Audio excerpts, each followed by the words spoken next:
नमस्ते। इस कालांश में कक्षा नवम के अपने छात्रों का मैं स्वागत करता हूँ। सबसे पहले मैं बता दूँ कि शब्द रूप संस्कृत व्याकरण का एक अभिन्न अंग है। बिना शब्द रूप के हम संस्कृत शब्दों को अच्छी तरह से समझ नहीं पाते हैं, जिसका परिणाम होता है कि हम उनके अर्थ तक भी नहीं पहुंच पाते हैं। यद्यपि यह शब्द रूप पिछली कक्षाओं में भी पढ़ा जा चुका है, इसलिए बिना भूमिका के मैं ये चर्चा करूं कि पाठ्यक्रम में जो नवम वर्ग के पाठ्यक्रम में शब्द रूप हैं वे अधोलिखित हैं। यही हैं: अकारांत पुल्लिंग देव शब्द, आकारांत स्त्रीलिंग लता शब्द, दीर्घ ईकारांत स्त्रीलिंग नदी शब्द, ह्रस्व उकारांत पुल्लिंग साधु शब्द और ऋकारांत स्त्रीलिंग मातृ शब्द। इसके बाद सर्वनाम शब्द हैं अस्मद, मैं, युष्मद, तुम। एक बात और कहूँ कि ये शब्द रूप मूलतः दो होते हैं, एक संज्ञा शब्द रूप और एक सर्वनाम शब्द रूप।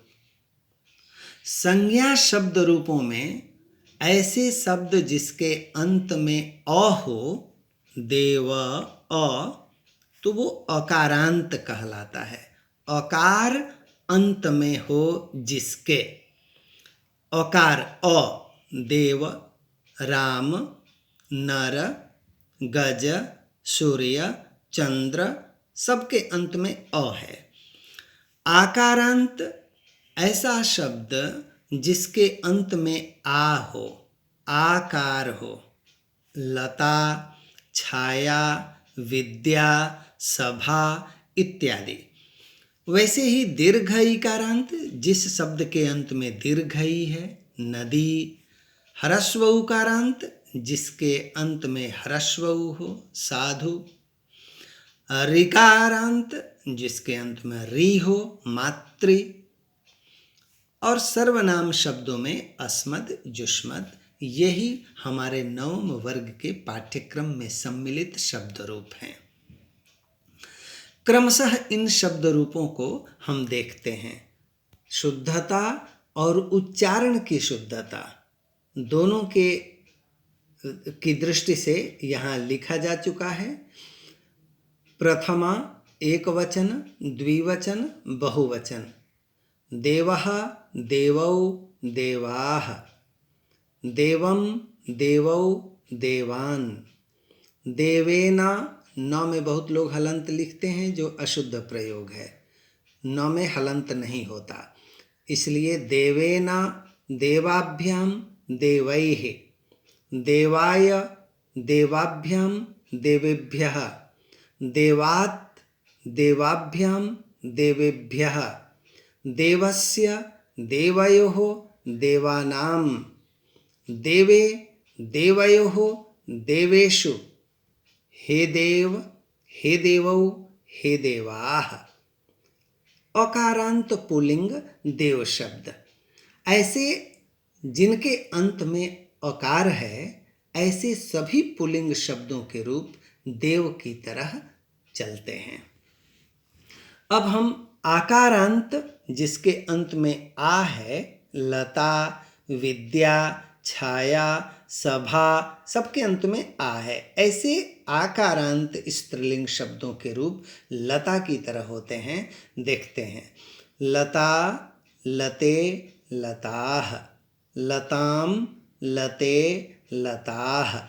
लतया, लताभ्याम, लताभिः। लतायै, लताभ्याम, लताभ्यः। लतायाः, लताभ्याम, लताभ्यः। लतायाः, लतयोः, लतानां। लतायां, लतयोः, लतासु। हेलते, हेलते, हेलताः। यहाँ लतासु में दंत्य स प्रयोग होता है, जबकि यहाँ देवेशु में मूर्धन्य स प्रयोग है। ऐसा क्यों होता है? तो ध्यान रखना चाहिए कि मूल शब्द के अंत में लता आ आया तो अ या आ आता है तो दंत्य स होता है। तो लता आ है तो लतासु, देव नहीं है, देवे है, ए है, इसलिए यहाँ मूर्धन्य श हुआ।